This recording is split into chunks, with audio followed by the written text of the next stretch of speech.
Welcome back to Untaming Masculinity, the podcast where we tackle issues relevant to men and their journeys to reclaim their masculinity.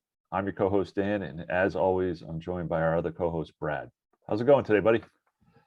I'm good. Just smoked my first brisket. It was a brisket flat, so it wasn't a full brisket, but I'm pretty excited to devour that feast a little later.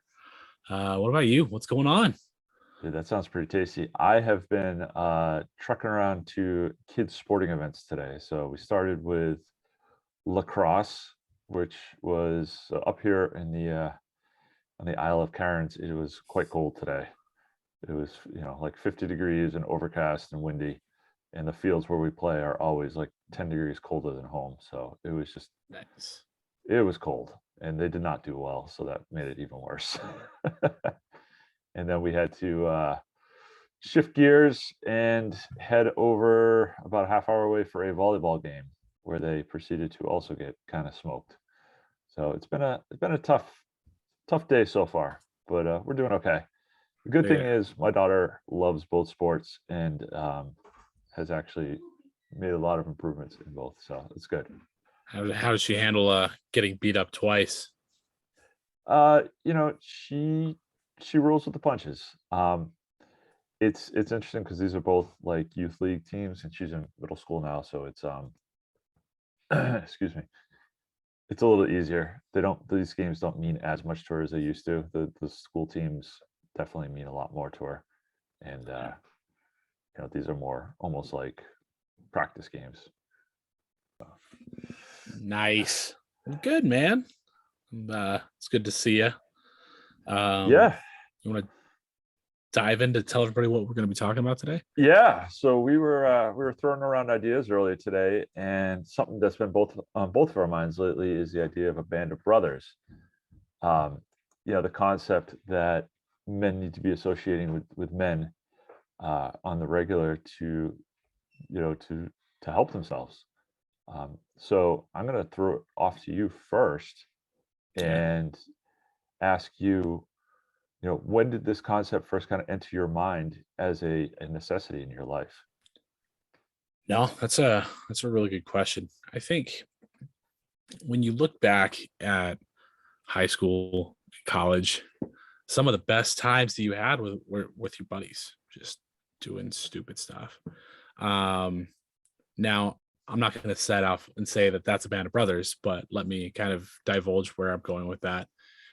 Is as men get older, as they settle into relationships, as they have kids, they tend to become a little bit more isolated. They go off solo. They become that quote unquote lone wolf. And in my opinion, part of a man dies when he doesn't have that group of men that he can BS with, that he can lean into when times are tough, that he can have hard conversations with, that he feels has his back no matter what. And a lot of men tend to not recognize it because they're so focused on career, they're so focused on their kids, they're so focused on their wife. And for me, I know I've talked in previous episodes about seeing a therapist, and it was a guy who's really cool. He's really into self-development and kind of big into the men's space. And he looked at me, he's like, Brad, you need a band of brothers, and you need guys who are going through similar things like you are. I don't know where that's going to come from, but it's up to you to try to find that. So he recommended some ideas. I tried some stuff out. And eventually, as we talked about, I found my way to the Iron Council and found a band of brothers, a group of men, Dan included, that I felt I could be in the trenches with. That would have my back no matter what. And that singular decision and that singular course of action in my life, just finding a group of guys that I could relate to, that I knew had me, changed everything. It's like all of a sudden there were so many questions that had gone unanswered that were then answered. There were so many steps that I'd been needing to take that I was therefore able to take, and my life transformed. So I guess the question becomes, why? Why does a man need that? So I don't know. Dan, why do you think a guy needs these things? You didn't play football, right? No. Basketball guy. So when you play football, you've got this team, and you're together from sometime in the summer all the way through like Thanksgiving time in high school.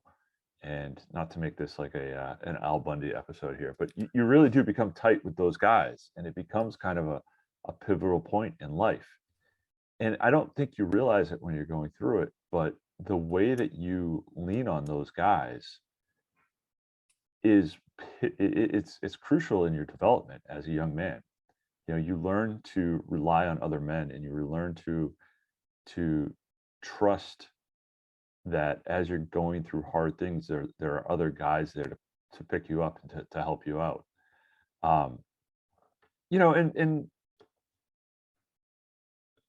football is what it is. It's a sport, but you learn a lot of stuff in there, and part of it is how much reliance there is, or how much power there is in relying on other guys and being in the suck with other guys. You know, I think that's why you see military units become so tight, is because they just go through hard things together. You know, we've talked about strenuous life and that kind of thing too.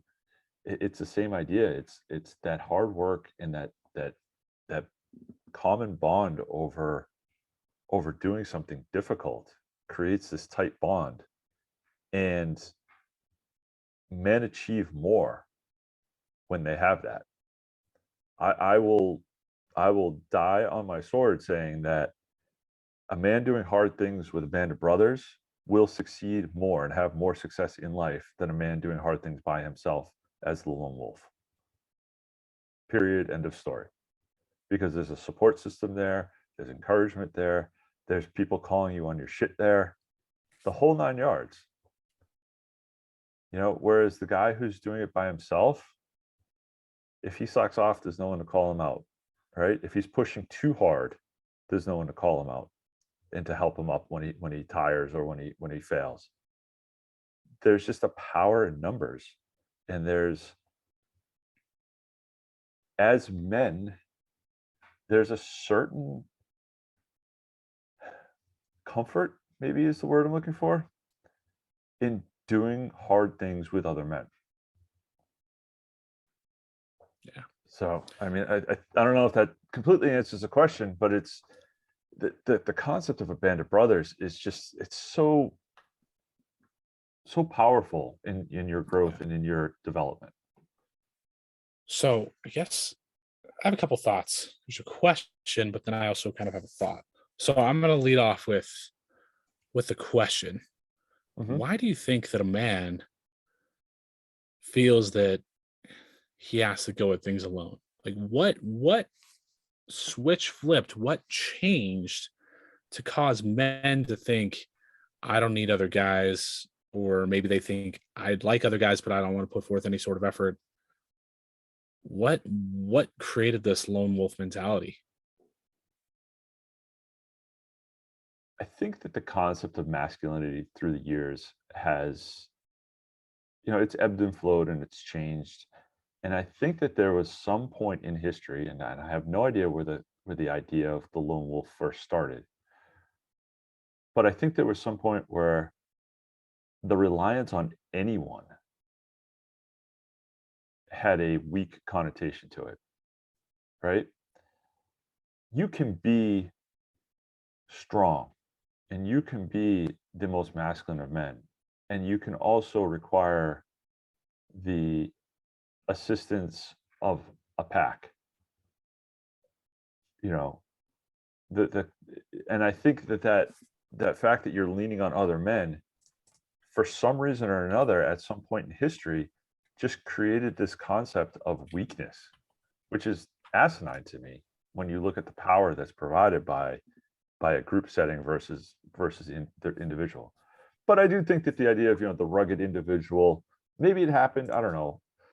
I'm totally guessing here, but you know, like the advent of like the cowboy and the Western settler, right? A lot of those guys seemingly did it on their own.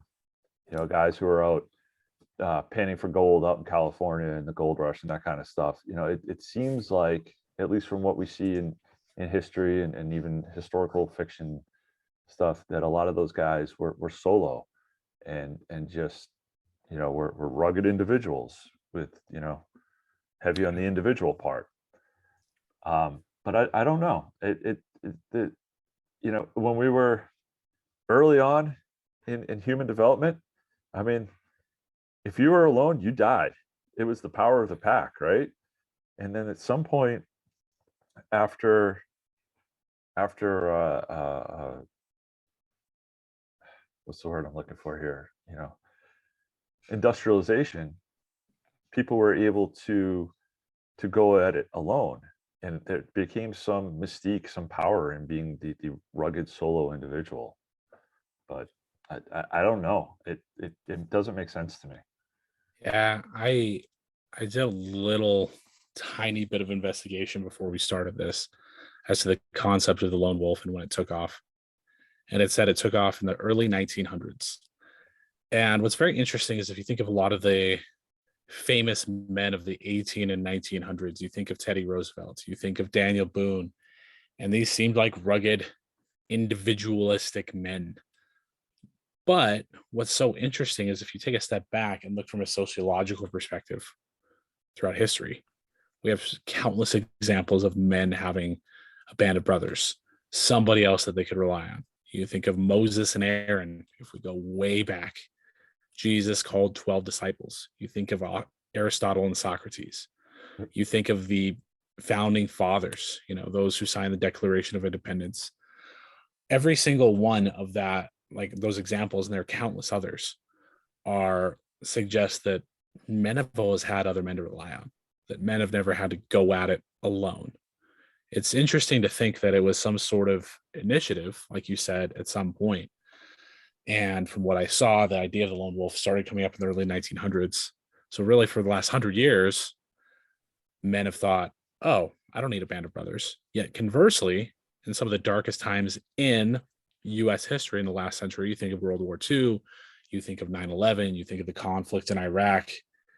Every single one of those examples is men, most of whom being in the military or law enforcement, who banded together with other men and went through hell with other men and relied on other men to help them get through that hell.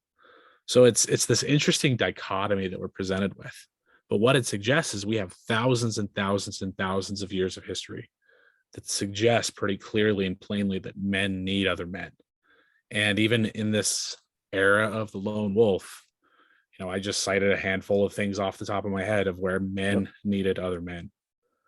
Men have always needed other men. For some reason, something culturally has told us, no, we don't. But that man who runs by himself, who does things alone, like you said earlier, he doesn't have anybody to call him on his shit. He doesn't have that direction and that guidance and that inspiration. And therefore, that man, in so many ways, is lost. Yeah, it's just the concept of a lone that there's no check and balance in a lone wolf life, right? You go into a lone wolf life and you've got nobody to like I said, be your checks and balances. You can be going in one direction and think you're doing wonderful, and maybe in one facet of your life you are, but there's Yeah. nobody to say, hey, listen, pull this back. You need to look at not just how much money you're making, but look at you're a fat slob, right? Or, hey, whatever you're doing over here, this is really dangerous. And, you could be at the point where, you could die doing this and you're not even realizing that because you're just so entrenched in following this dream or whatever it is. Yeah. And I feel like there's power in that, but there's also power in, I think about it just from something as stupid as like the gym bros that you see, right? Yeah. It's a pack of guys, and we laugh at you and I talk about them all the time. We laugh about them because they're doing dumb things. But when you look at it from a different lens, they're a tribe and they're working to get something done and they're pushing each other. Yeah. Now we may not agree with, sitting there repping out 315 on a decline bench and just going around like a bunch of idiots, but there's a tribe mentality of they're pushing each other and they're there to help each other and to support each other, right? So there's power in that too, as silly as it looks to you sometimes. So, yeah, I think let me elaborate on that a little bit. That specific story. So Yeah. I tell Dan this all the time. I go to the gym in the morning and there's this group of guys. It's not the typical gym bros you think of. Everybody's super jacked. It's this hodgepodge group of dudes. There's the scrawny ones, there's the fat ones, there's the couple dudes who are jacked, there's everything in between. And there's 7 or 8 of these guys. And the gym I go to has one decline bench. Every day I go to the gym and it's chest day or bicep day or whatever. These guys were there, descended around this decline, one bench for an hour, just rotating, just talking. But to your point, I've always kind of made fun of them a little bit because it's kind of silly because they'll get the 315 on the decline, they'll get up, they'll mean mug, they'll flex and just grunt, typical gym bro stuff. But to your point, they applaud each other, they cheer each other on, and you know that they're hitting these new PRs because they're there encouraging each other. So there's something admirable in it.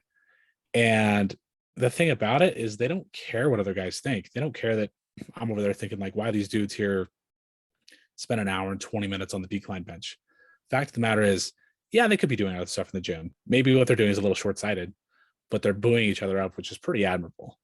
So Yeah. So I yeah. mean, it's fun. I was not expecting to go here with this conversation, but once we started talking about it, it kind of reminded me of that story. Yeah. But I do think there's a lot of power there. I mean, you think about it too, right? When you work out with a buddy. Um, when we get together, when we were doing stuff with our battle team up in Maine, Mm. just the fact of being together with a team with a bunch of like-minded guys, there's a power there, and it lights a fire in you to get shit done that you might not even do by yourself either. Yeah. That's not to say that the guys aren't individually driven. There are plenty of people who are individually driven. I think we both are in our own, in certain aspects. But I think overall, the group mentality and it provides a catalyst to further that drive. Yeah. I mean, think about it this way. If you are going at things alone, you don't know what your limits are. You don't know how hard you can push yourself. You don't know how you can challenge yourself to really be the best version of yourself possible. And here we are talking about the gym again, but it's just like the guy who goes to the gym by himself, who lifts, who's doing the bench press. He's not going to be pushing for that PR when he's by himself. He's going to need to have a spotter. Like if he's got a buddy there encouraging him, I guarantee you he's going to be able to get 5, 10, 15 more pounds out of that lift, whether that's bench press, deadlift, squat, whatever, than if he were just going at it by himself. Because somebody's there that cares about him. It's going to challenge him and nudge him in the direction to just give that much more. Because you might not necessarily know where the governor inside of yourself is. You think of David Goggins saying, we only are able to give 40% of what we truly can at any one time. When we have buddies, we have others around us, when we have a band of brothers who push us, they begin to test that and challenge us and allow us to rise to the occasion. Because men by nature, what can you say about most any man? That he's competitive, that he wants to win. Yep. So if you're sitting there and you've got somebody challenging you to do that much more, what are you going to do about it? Are you going to roll your eyes and say no? Or are you going to rise up and try to prove them wrong? The other factor there is your buddies or your band of brothers provides a safety net, right? To your bench press example, right? I'm the guy who goes to the gym by myself. I can't find anyone to work out as early as I do, so I'm there. But I actually have a band of, I won't say brothers, but gym guys that we all kind of are there by ourselves, but we're there to help each other as well. If I'm benching, one of them will come over and give me a spot, right? So I'm not going to go try a new max without a guy spotting me. Whereas if you've got that group around you, now you can push a little bit further, knowing you've got a safety net kind of built in. Yeah, absolutely. And there's so much power to that. Is that safety net is going to enable you to pick yourself up when things are tough. So that kind of draws me back to the idea of a lone wolf. So I've got kind of an example that I want to share about why it was so hard to go through things alone. But I want to posit this question to you first, man. Pick your brain on this. Um, Looking back at your life, do you identify any times where you were a lone wolf? And during those times, were there any like struggles or challenges or anything that you had gone through that, how am I trying to phrase this? I guess the question I'm trying to ask is, were there situations that you had to deal with alone that you know you would have been that much more successful with had you had a group of men to rely on? Wow, that's a tough question. Yeah. I would say that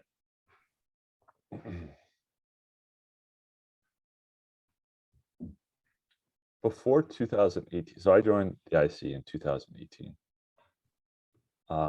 Prior to that, I've got friends locally, I've got friends across the country, but they're good drinking buddies, they were good hangout buddies, snowboard buddies, whatever. I never had a group that would not only be my safety net, but my push. And for a long time, and it's what led me to join the IC. For a long time, I was kind of looking for that. I was going through a bunch of stuff in terms of just trying to improve myself, improve my position in life, improve physical condition, whatever. And without the right kind of guys around me, I was never succeeding. And I never really put two and two together until late 2008 when I joined and was surrounded by a bunch of like-minded men who just pushed me. Now, that's not to say that my other buddies aren't good guys and aren't a band of brothers of sorts in other areas.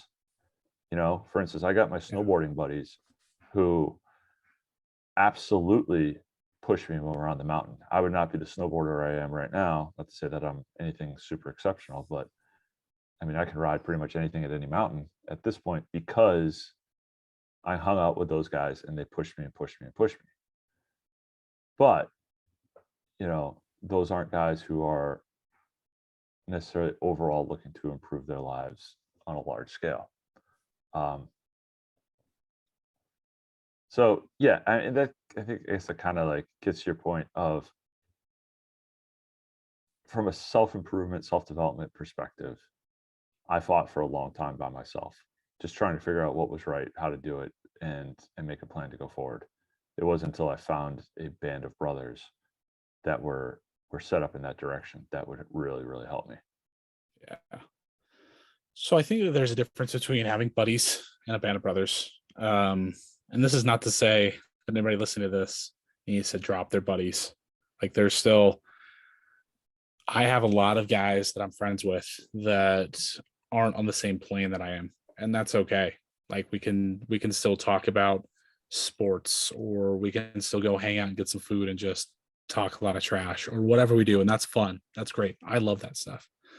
But I realized that when I started trying to make some changes in my life and trying to be a better man, that I couldn't rely on a lot of my buddies to hold me accountable, because I knew that they weren't doing everything that they needed to in their lives to really make sure that, one, I was doing the things that I needed to, and conversely, that I could return the favor for them. And I think that that really hit. It was also in 2018. So my wife found out she had cancer, and I haven't talked a lot about that. I've alluded to it here or there through some of the episodes, but I have talked about how I was a habitual liar with her. I was a nice guy who lied and was very dishonest about a lot of things. And then my wife got a cancer diagnosis.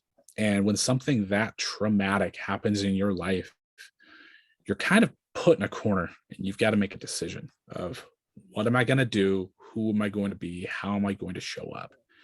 And the problem with me at that time was I always believed all my bullshit. I justified the lies and the excuses. And my wife went through all that stuff, and it was dramatic and traumatic. Not traumatic. Oh, I guess it was traumatic, but it was definitely traumatic. Um, and I remember sitting there thinking, I need to be a better man. I don't know how. So I started reading books, and obviously I had been seeing that counselor at the time, but I didn't have other guys around me to really lift me up. I thought I could go at it alone and be okay. I tried to talk to some buddies, and they kind of listened, but they didn't really engage or push or inspire me in any way. And I kind of dragged my feet. And that situation with all of that added stress and anxiety, and it's a rare thing. It's hard to describe what the feelings you go through when you're dealing with a loved one, like a wife who has cancer. It's very, I don't know. There's a lot of emotions that go into it. It's a hard thing to describe, but it's a very conflicting time. And nobody pushed me. I thought I could do it alone, and I realized that my life continued to flounder as a result. I wasn't making any progress. I wasn't growing. My marriage was deteriorating. She was feeling more and more and more isolated. All because I didn't have a band of brothers or group of men to say, Brad, pull your head out of your ass, get up on your feet, be honest with her, do the work, pour into her, and commit to her to save your marriage. That time finally came when I joined the Iron Council, but that came almost 2 years later. So those 2 years where I thought I could do it alone or that things would be okay, it's proof. It's essentially my proving grounds to say, guys can't do stuff alone. You think you can? Had I had a group of men like the Iron Council, or you, Cameron, David, all those other guys on our, that are our band of brothers 2 years ago, well, 4 years ago at this point, I think my marriage would have been in a much, much better place much, much earlier. There would have been a lot less damage to have to navigate through and reconcile, simply because I would have had men that believed in me enough to challenge me, and I would have done everything in my power to rise to that challenge. Yep. I think you're 100% right. You're Yeah. talking about the difference between buddies and band of brothers, right? And Yeah, it's important to point out that guys can be part of both. for sure. Your buddies can be in your band of brothers, or your band of brothers can come from a subgroup of your buddies, or they can be completely different, or your band of brothers can grow into your buddies. There's a cross section there. But I think it's important to point out right now that I wrote down a couple different things when you were saying buddies and talking about just your group of your boys who you just hang out with. Yeah. I wrote down the word status quo, minimal effort, and then the question, what's wrong with us? So to me, it's funny. I hang out with a bunch of dads here locally. Great group of guys, and I doubt any of them really listen to this, but if they do, they at least know they're a great group of guys, and I'm not putting them down. But they always look at me like I'm kind of the guy just like trying to do a ton of shit because I'm going back to school and I'm always at the gym or trying to work out, and I'm doing 16 other things trying to improve myself. And they just kind of go, well, what's wrong with just hanging out on the weekends, and maybe we'll go for a mountain bike ride here and there, or we'll go play golf, or we'll go catch a ball game or whatever. There's absolutely nothing wrong with any of that, and I love doing that with them. They're a good group of guys, but they're not the group that's pushing me to be the man that I want to be. Right. Um, so there's definitely a difference there. I want to throw a question back to you though, Yeah. and talk about the guy who says, well, I'm going to talk about the guy that you always talk about. The guy says, well, you don't know my story. You don't know what it's like. Listen, I've got a great wife. I'm married. She pushes me. I don't need a bunch of friends or a band of brothers to push me. What do you say to that? Honestly, you look at that guy and say, what I would actually challenge him with a question of, what do you want to do for yourself 5 years from now, 10 years from now? What does your vision or your future look like? What does future state you look like? And then, I might say, hey, I want to hike Mount Kilimanjaro. I want to write a book. And that would be where I would challenge him to say, how do you think you're going to get there without somebody holding you up and pushing you along the way in a way that only a man can? Like, I think that that's one thing that's so easily forgotten, is that our wives, our girlfriends, our significant others, most of them are incredible companions. They provide a lot of guidance and companionship, and they can be very inspirational, but they are not going to be able to deliver a message that you need to hear in the way in which a man can. You can look back at some of the messaging that your dad gave you, or some of the messaging that your football coach in high school gave you, things that have really stuck with you and sat with you for a long time. That's the sort of guidance, companionship, and ultimately brotherhood that only a man can deliver. So I don't know if that necessarily fully answers the question, but I do believe wholeheartedly that a man's potential cannot be fully realized unless he has other men around him, and specifically men, to help him get there. Do you have Yeah, anything to add? that answers the question. And what I wanted to add to that was, in my mind, there's a difference between a tribe and a band of brothers. A tribe can consist of both sexes, men and women, right? And that's important in a social development situation. And I don't think either one of us right here is knocking the power of a strong marriage at all.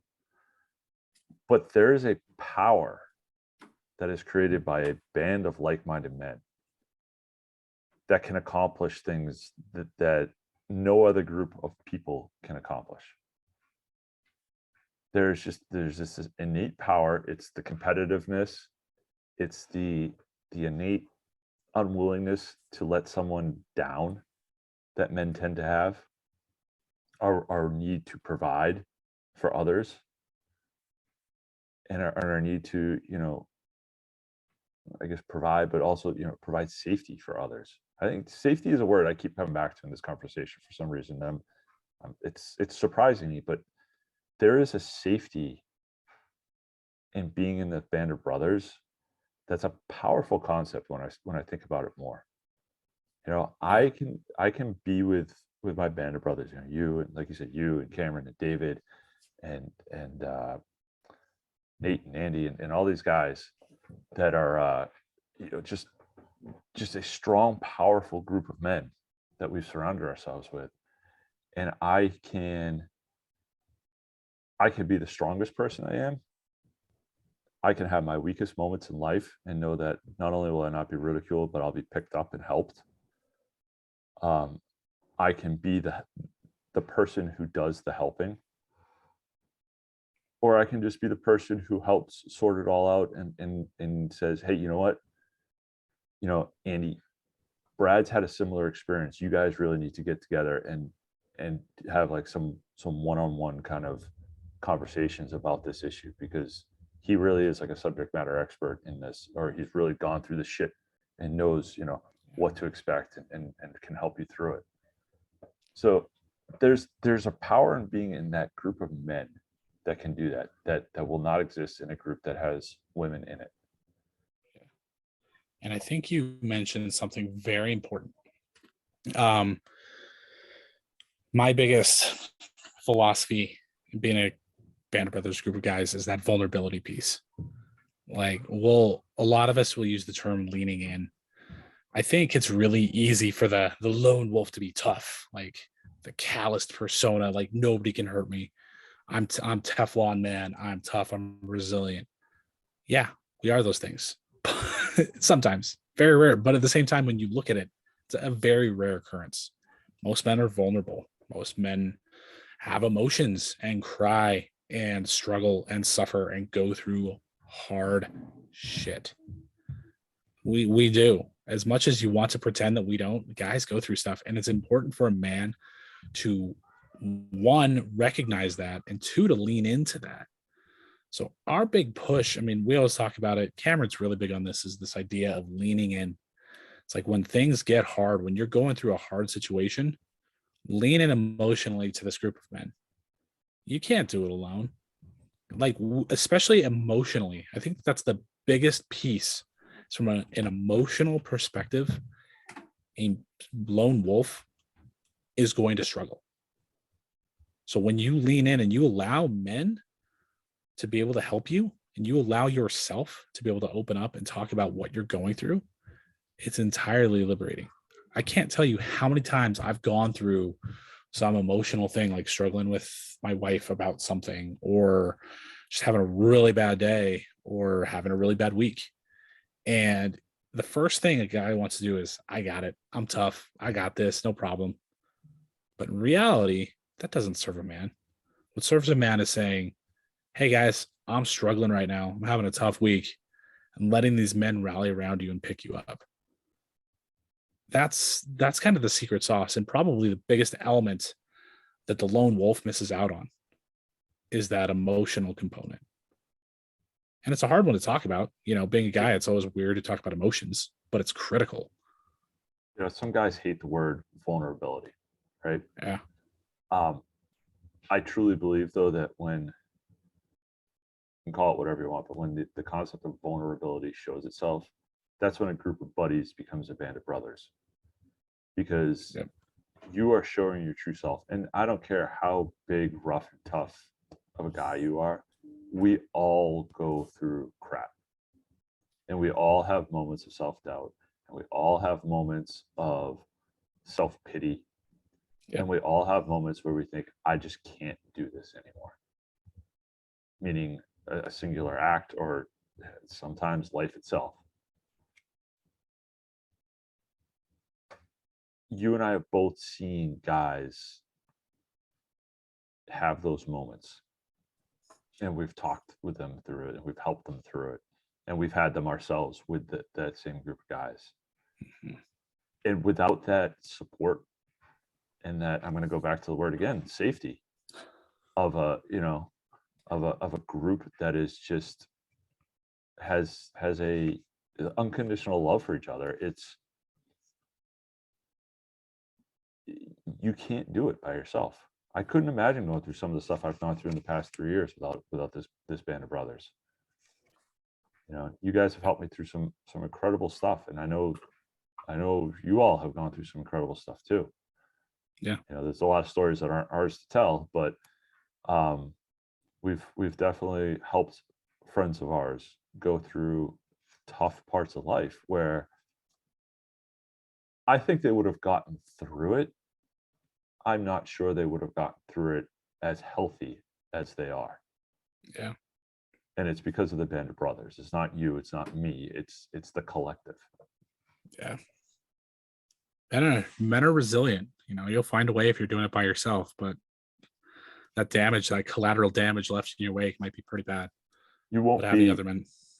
Yeah, you won't be the man you could be if you do it by yourself. 100%. So I guess this leads to the question, the big question that we probably need to address is, we've talked a lot about a band of brothers and finding that and adopting that. And there are probably guys listening to this that say, I don't have that. I don't even know how to begin to have that. So where do I start? Tough one.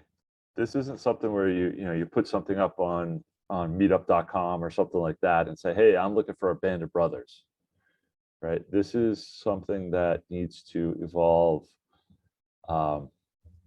in some senses organically. You need to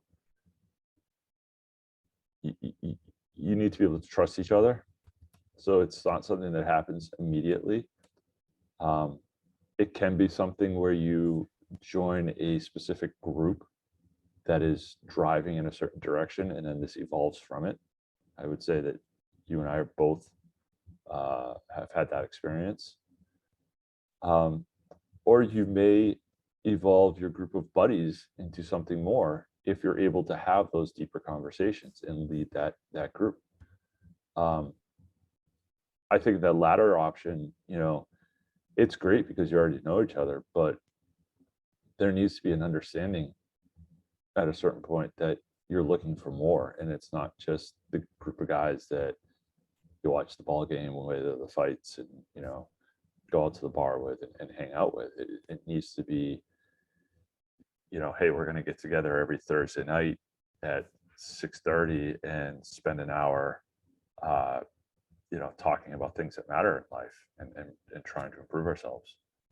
I guess the other place you could look for it is a men's group at a church. I've never personally been a part of one of those. I don't know if you have, but um, my thought is that they would at least be a good place to start that conversation, because a lot of the conversations that I've heard happen at places like that are the ones that you need to be having to kind of create that band of brothers. Yeah. I think in a lot of ways you nailed that. So when it comes to finding a band of brothers, somebody to fall back on and lean on, you can start with your friends. I mean, I think every single one of us has at least one friend that we're close enough with that we can understand what their ambitions are, what they're after. So it's, if you feel that you can have deep conversations with them and they hold you accountable, start there. Some of us may not have that. Like, honestly, I have a lot of really good friends and a lot of them are talk. They're awesome guys, but there's a lot of talk there about self-improvement. There's a little action. Um, so you can start there. And if that doesn't work, just like you said, look for groups of men with shared interests. Church is a great place to start. Maybe work. If you've got guys at work that you go talk to regularly, have those conversations. Get introspective, get philosophical with them and see how they respond, to see how it goes. And really start to grow from there. There are plenty of, I know you were kind of dismissive of meetup.com, but honestly, meetup.com has some opportunities for stuff like that because it comes back to shared interests. Mhm. There are ways that you can start to at least associate with guys, and it might be stops and starts. It might not be an immediate thing. That's okay. Like, you could meet up with a group of 10 guys, and if you hit it off with one, boom, there you go. You've got one. I think that that's one thing that I've gotten good at that was a little uncomfortable, but I kind of go through this thing where I'm pretty comfortable now asking philosophical and deep questions to guys to see how they act and respond. Um, in large part to see if there's somebody that, I could include in a band of brothers. So it's being comfortable, seeing where somebody's coming from, seeing if their goals align, and going from there. And if worse comes to worse and you can't find a single soul, there are groups out there like the Iron Council. There's the Dad's Edge Alliance that's out there as well. There are groups like that we've joined where, yes, there's a cost associated with it, but I don't consider the monthly amount that I pay for that anything short of an investment in myself. So if you can't necessarily find a group organically, there are ways that you can do it, such as that, and just lean in. I mean, that's really it. As long as you do that, you will find that group. Like, I never thought when I joined the Iron Council paying that money that my biggest takeaway would be that there are these 7 or 8 guys that I consider brothers for life that came out of it. But here we are. The other thing I'll add to that is do hard things with your friends. Yeah. Um, I'm thinking of one friend in particular who, we were work buddies, go to the game every once in a while, just good guy, would hang out, but like didn't get really deep. And then he started going through divorce. So I saw the need for him to have somebody to kind of lean on. So I just said, hey, let's go for a hike. And then we started doing stuff like that, going for hikes, we started backpacking, camping. And it was funny because while we did those hard things, we would have hard conversations. And when we were doing the easy things, work, hanging out with the family, whatever, we would have easy conversations. And for some reason, the catalyst in that relationship was the hard thing. And that brought out the deeper conversations, the push to be a better man, to be a better person. He's the guy who got me into my MBA program now, like the whole 9 yards. And he has gone from my buddy to part of my band of brothers. He's a separate band of brothers, I would say, because he doesn't know like the rest of you guys. But he's a strong guy who, no matter what happens in my life, he's one of those guys that I could go to and just lay it all out in the line, and also have him call me on my BS and have him push me, and I would do the same thing for him. So find those situations where you're going to assert yourself, and rather than just being like, and I'm going to go back to his divorce because it was just a shitty situation for him. But rather than just being like, let's just go to the bar and drink it away. It's like, why don't you and I get up early Saturday and we'll go, we'll go climb this mountain. And if we talk, we talk. And if we don't, we don't, and whatever. But we'll do something. We'll get our sweat on and we'll just, see where it goes. And that really started moving the needle forward. It really helped him through a situation, helped us develop this kindred spirit where we could talk about anything and push each other to different levels. So, dude, I love that you said that. Like, that resonated a lot. Do hard things. Like, I can't tell you how many amazing conversations, deep conversations I've had with buddies backpacking. Really, really deep stuff, or going through a really challenging time. Like, when in doubt, do something strenuous, do something difficult, and invariably those conversations and those things will happen, and that bond will start to form. I think in a large part, we have such a great band of brothers because we went through so many hard things. And you think of all those mornings in Maine, waking up at 6 a.m. on 3 hours of sleep to go do PT. And killing it as a team. And slaying it, absolutely. As a team, though. Not one of us individually. As a team, we were pulling each other up. Yeah. There's a video somewhere of you guys pissing me off trying to pull me around. So you loved it, man. You loved it. You sprint a lot faster than I thought you could. I'll put it that way. It's like, man, Dan's going quick. Because you're a big guy. Are you like 6'4", 230 or something like that? 6'2". I was probably 245, 250 there. Yeah, you hauled, man. You're cooking. But no, I think that's a great way to end, is that idea of do hard things together. Yeah. So I mean, it also goes back to our conversation about strenuous life. Yeah. I mean, these conversations that we're having all tied together. So if you want to read or hear more about that, we've got our episode, one of our past episodes about the strenuous life and that concept. Definitely go listen to that. That plays real well into this concept of a band of brothers. They go hand in hand. Yeah, man, awesome. So get a band of brothers. Your life will be so much better because of it. And if I can just say one thing in conclusion, if you're a lone wolf, stop. It's not worth it. You can't do anything alone well. The way that you become your best self as a man is by putting other high-achieving men around you. Get to work on identifying those men, foster those relationships, and I promise you that your life will take off on a trajectory you never thought was possible.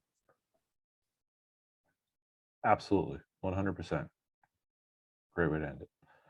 Well, as always, man, it was a good conversation. I appreciate you, and I appreciate you, having this conversation and trying to help other men. So, if you guys want to help us out, we would really love if you could give us a rating and review on your podcast player of choice. The more 5-star ratings we get, the more it helps spread the word to other men and helps them in their journey towards improved masculinity. Other than that, check us out online at untamingmasculinity.com. You'll find show notes there. They'll have links to all of our social media and our and any other pertinent information that's relevant to the individual episodes. Other than that, I hope you guys have a great week, and we will see you next week. Later.